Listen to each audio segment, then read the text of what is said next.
नमस्कार दोस्तों, आप सभी का स्वागत है हमारे YouTube channel the top agriculture farming में। दोस्तों, आज की वीडियो में हम दो तरीका ऐसा बताएंगे धनिया उगाने का, बहुत ही आसान तरीका।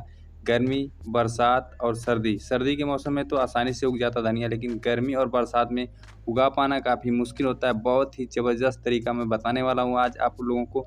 इस वीडियो को शुरू से लेकर के लास्ट तक देखिएगा ताकि आपको अच्छे से समझ में आ सके।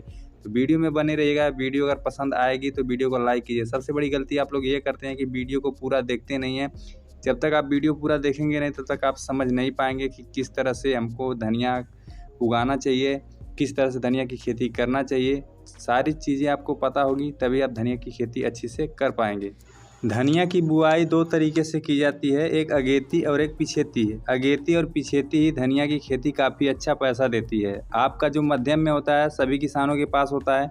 सारे किसान जब मार्केट में लेकर जाएंगे तो धनिया का रेट आपको उतना अच्छा नहीं मिलेगा। या तो अगेती धनिया की खेती करिए या तो पिछेती करिए, जिस समय किसानों के पास उपलब्ध ना हो। जैसे बरसात के मौसम में हो गया, गर्मी के मौसम में हो गया। तो ये सारी चीज़ें आपको जानना ज़रूरी है कि धनिया की बुआई कौन से समय करें और कौन कौन बातों का हम ध्यान रखें ताकि हमारा धनिया काफ़ी अच्छे से जर्मिनेशन में आए और काफ़ी अच्छा इनकम कर पाएँ और आपका जो धनिया है वो पीला ना हो। तो बहुत सी चीज़ें ऐसी होती हैं धनिया की खेती में जिसे जानना बहुत ही ज़रूरी है। अगर वीडियो को पूरा देखेंगे तो आप आज समझ जाएंगे कि धनिया की खेती कब और कैसे करनी चाहिए। आज मैं आपको ऐसा तरीका बताऊंगा कि 100% आपका धनिया जो है जर्मिनेशन में आएगा, चाहे वो गर्मी हो, चाहे बरसात का मौसम में हो, चाहे सर्दी का मौसम हो। धनिया आपका 100% जर्मिनेशन में आएगा, लेकिन आपको तरीका पता होना चाहिए। आज मैं इसी वीडियो में तरीका बताऊंगा, इस वीडियो को पूरा देखिएगा। धनिया की वैरायटी दो वैरायटी होती है दोस्तों, एक देसी एक हाइब्रिड। अगर देसी की बुआई करते हैं तो भी काफ़ी अच्छा रहता है, इसमें सुगंध आती है। और हाइब्रिड में जो है सुगंध नहीं आती है। उत्पादन के मामले में हाइब्रिड काफ़ी अच्छा है और देसी जो है बीज के लिए काफ़ी अच्छा माना जाता है। और इसकी जो है सब्जी वगैरह काफ़ी अच्छी होती है देसी की हम अगर बात करें तो दोस्तों आप जो है अगस्त और सितंबर के महीने में अगर धनिया की बुआई कर रहे हैं तो देसी और हाइब्रिड दोनों मिक्स करके ही बुआई करें, काफ़ी अच्छा रहेगा हमारे हिसाब से। क्योंकि धनिया की जो खेती होती है अगस्त और सितंबर के महीने में उगा पाना काफ़ी मुश्किल होता है किसानों के लिए, अंकुरित ही नहीं होता। सबसे पहला तरीका ये है कि अंकुरित करके बुआई करें या कैसे बुआई करें। दोस्तों मैं आपको तरीका बता रहा हूँ, वीडियो को पूरा लास्ट तक देखिएगा। दोस्तों सबसे पहले आपको ये करना है कि धनिया का बीज आपको देसी और हाइब्रिड दोनों लाना है। उसको 24 से 36 या 48 घंटे तक पानी के अंदर भिगो के रखना है। पानी के अंदर भिगो करके रखना है और 12-12 घंटे के अंदर पानी को चेंज करते रहना है। उसके बाद जब 36 घंटा या 48 घंटा हो जाता है तो आप पानी से बाहर निकाल लें बीज को। उसमें एक दवा आती है, बेविस्टिन नामक दवा आती है, 2 ग्राम पर लीटर पानी के हिसाब से उसके अंदर डाल करके घोल बना करके तब बीज को जो है भिगोना चाहिए। और भिगो लेने के बाद दोस्तों जब आप पानी से बाहर निकाल लेते हैं तो उसे सूती कपड़े में या फिर किसी टाट के बोरी में लपेट करके रख देना है। ये भी ध्यान रखें कि उसके अंदर ज़्यादा पानी नहीं होना चाहिए। पहले उसको फैला दें, उसके अंदर का जो पानी है थोड़ा सा ख़त्म हो जाए, उसके बाद हल्का हल्का मतलब नमी रहे, ऐसा भी नहीं एकदम सूख जाए, नमी हल्का हल्का रहे। उसके बाद सूती कपड़े में या टाट के बोरे में एक ही बार ज़्यादा गट्ठर ना बनाए, छोटी छोटी गट्ठर बनाए। क्योंकि ज़्यादा अगर जब बीज अधिक हो जाएगा तो बीज जो होता है गर्म होने लगता है, जो गठरी होती है वो गर्म हो जाएगी तो आपका बीज जो है जमेगा नहीं, यानी अंकुरित नहीं होगा। आपको मैं एक तरीका बता रहा हूँ, छोटी छोटी गट्ठर बना लें। अगर आपके पास फ्रिज है तो फ्रिज के अंदर रख दें। फ्रिज के अंदर जो है वहाँ का जो उसके अंदर का जो सेल्सियस तापमान होता है वो 26 से 27 सेंटीग्रेड होता है। इसके लिए धनिया के लिए काफ़ी नॉर्मल माना जाता है और काफ़ी आसानी से जर्मिनेशन में आ जाएगा। आपको एक चीज़ का और ध्यान रखना कि आपको हमेशा मतलब देखते रहना है 12 से 24 घंटे के अंदर कि अंकुरण हो रहा है नहीं। जैसे ही आपको अंकुरण हल्का हल्का वाइट कलर का दिखाई देने लगे तुरंत आप तैयार हो जाइए। अब आपकी बारी है खेत को समतल कर लेने की और अच्छे से उसमें पाटा लगा करके समतल करके ऊपर से बीज की बुआई करके 1 सेंटीमीटर से अंदर बीज की बुआई कर दें। उससे अधिक मतलब 1 से 2 सेंटीमीटर हो जाए तो भी चलेगा। उससे अधिक गहराई में बुआई नहीं करना चाहिए। अगर उससे ज़्यादा गहराई में बुआई करेंगे तो धनिया का जो अंकुरण होता है वो उसके अंदर उतना पावर नहीं होता है, यानी उसके अंदर उतना शक्ति नहीं होता है कि मतलब वो मिट्टी को धक्का दे करके आसानी से बाहर आ सके। इसके लिए बहुत भुरभुरी मिट्टी की आवश्यकता होती है ताकि उसमें से वो आसानी से निकल सके। तो इस चीज़ को भी ध्यान रखिएगा। खेत के अंदर भरपूर नमी होना चाहिए, जैसे आप वीडियो में देख पा रहे हैं भरपूर नमी है, तो उस तरह से नमी होना चाहिए, तभी जो है अंकुरण काफ़ी अच्छे से होगा। और एक चीज़ और आपको ध्यान रखना है कि जब भी आप बुआई करते हैं तो आपको जो है ऐसे जगह पे बुआई करना है जहाँ पे छायादार स्थान हो। ऐसे स्थान का चयन करें, जैसे आपने मचान विधि से कोई फसल लगा रखी है मचान विधि से कोई फसल अगर आपने लगा रखी है, उसके नीचे जो मचान के नीचे जो खाली स्थान है वहाँ पे आप बुआई करें तो काफ़ी अच्छा जो है जर्मिनेशन देखने को मिलेगा, क्योंकि वहाँ का जो टेम्परेचर है वो भी नॉर्मल रहता है, 26-27 सेंटीग्रेड दिन में रहता है और रात में जो है 20-25 सेंटीग्रेड तापमान रहता है। तो उस समय काफ़ी अच्छा रहता है, वहाँ नॉर्मली आपको सेंटीग्रेड तापमान आपको देखने को मिलेगा। वहाँ का जो वातावरण है वो हमेशा ठंड रहता है, क्योंकि वहाँ धनिया जर्मिनेशन का 100% चांस है। बहुत से किसान अब सोच रहे होंगे कि भाई धनिया तो जर्मिनेशन में आ जाएगा, जो आपने तरीका बताया है।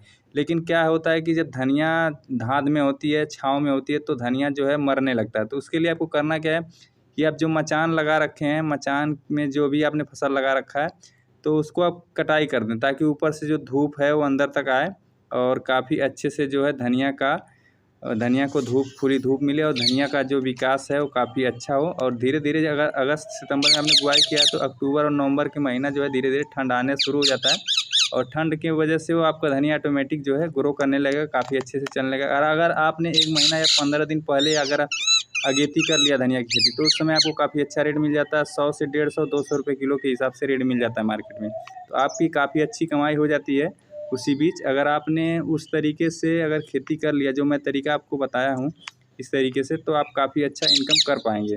अब हम बात करते हैं अगस्त और सितंबर के महीने में धनिया की बीज 1 बीघे में कितना बुआई करना चाहिए। कहीं कहीं जो होता है खेत की एरिया जो है ज़्यादा होती है 1 बीघे में, कहीं कम होती है। तो आपके एरिया में कितना क्या है वो आपको ही पता होगा, मुझे तो नहीं पता। लेकिन जो भी होगा, मैं हमारे हिसाब से 1 बीघे के अंदर 7 से 8 केजी बीज की आवश्यकता पड़ती है अगस्त और सितंबर के महीने में। अगर आप जाड़े के मौसम में बुआई कर रहे हैं तो 3 से 4 साढ़े 4 केजी बीज की आवश्यकता होती है 1 बीघा में, काफ़ी अच्छा रहता है जाड़े के मौसम में।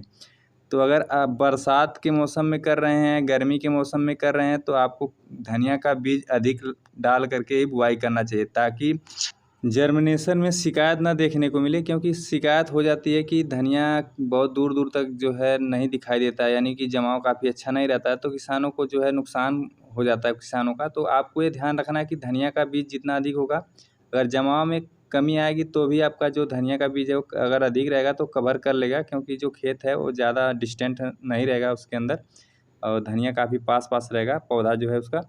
काफ़ी अच्छा इनकम कर पाएंगे। धनिया की खेती अगर अगेती करेंगे तो काफ़ी अच्छा है, पिछेती करेंगे तो भी काफ़ी अच्छा है। तो ये तरीका आपको मैंने बता दिया है। और अगर आप गर्मी के मौसम में धनिया की खेती कर रहे हैं तो भी आपको मैं ट्रिक बता रहा हूँ, जो मैंने आपको पहले नहीं बताया था किसी वीडियो में। इस वीडियो में मैं बता रहा हूँ कि अगर आप गर्मी के मौसम में धनिया की खेती कर रहे हैं तो आपको जो है मचान विधि से जो भी आपने फसल लगा रखी है, मचान विधि से जैसे नेनुआ हो गया, करेला हो गया और लौकी हो गया, बहुत सी ऐसी फसल है जो मचान पे लगाई जाती हैं। मचान के नीचे अप्रैल और मई के महीने में इतना ज़्यादा गर्मी होता है कि उस समय धनिया गर्मी को झेल नहीं पाता है, और जब गर्मी को झेल नहीं पाता है तो धनिया जो है पीला हो जाता है। तो इस चीज़ को मैं आपको बता रहा हूँ कि अगर गर्मी में अगर आप धनिया की खेती कर रहे हैं तो आप मचान के जो नीचे है खाली जगह, उसमें आप धनिया की खेती कर लीजिए तो काफ़ी अच्छा है। जैसे आप देख रहे हैं यहाँ पे मचान है, मचान के नीचे अगर आप बुआई कर देंगे धनिया की, तो ऊपर से जो मचान है वो छायादार स्थान बनाए रखता है नीचे, और छाया रहता है नीचे, तो वहाँ जो है ज़्यादा धूप नहीं पड़ती है, जिसकी वजह से आपका धनिया पीला नहीं होता है। धनिया काफ़ी अच्छे से ग्रो भी होता है और धनिया काफ़ी स्वस्थ भी रहता है। उस समय आपका धनिया जो है काफ़ी अच्छा चलेगा, क्योंकि गर्मी ज़्यादा होती है उस समय आपका धनिया जो है ख़राब नहीं होता, उसकी पत्तियां भी नहीं ख़राब होती हैं। अगर जैसे बात करें कि धनिया गर्मी के मौसम में खुली खेत में, यानी कि धनिया की बुआई नहीं करना है जहाँ पे ज़्यादातर टेम्परेचर जो होता है 40 से 45 सेंटीग्रेड होता है, तो धनिया के लिए काफ़ी मुश्किल है गर्मी के मौसम में, क्योंकि उस समय धनिया का जो है 100% पीला होना तय है, क्योंकि इतना ज़्यादा गर्मी ये नहीं झेल सकता है। क्योंकि धनिया एक ऐसी वैरायटी है जो सर्दी के मौसम में ही उगाई जाती है, सर्दी के मौसम में उगाई जाती है। इसके लिए 25 से 26 सेंटीग्रेड तापमान काफ़ी अच्छा रहता है। बहुत अगर टेम्परेचर अधिक है तो 30 तक ये झेल सकता है, उससे ऊपर नहीं झेल सकता धनिया की जो फसल है। तो इसलिए मैं आपको बता रहा हूँ कि जब भी आप गर्मी के मौसम में धनिया की खेती कर रहे हैं तो मचान विधि से जो भी आपने फसल लगा रखी है गर्मी के मौसम में, उसके नीचे अगर आप धनिया की बुआई कर देंगे तो आपका जो धनिया का फसल है वो 28 से 30 सेंटीग्रेड तापमान आपके मचान के नीचे रहेगा, क्योंकि उस समय जो है गर्मी बहुत ज़्यादा होती है गर्मी के मौसम में,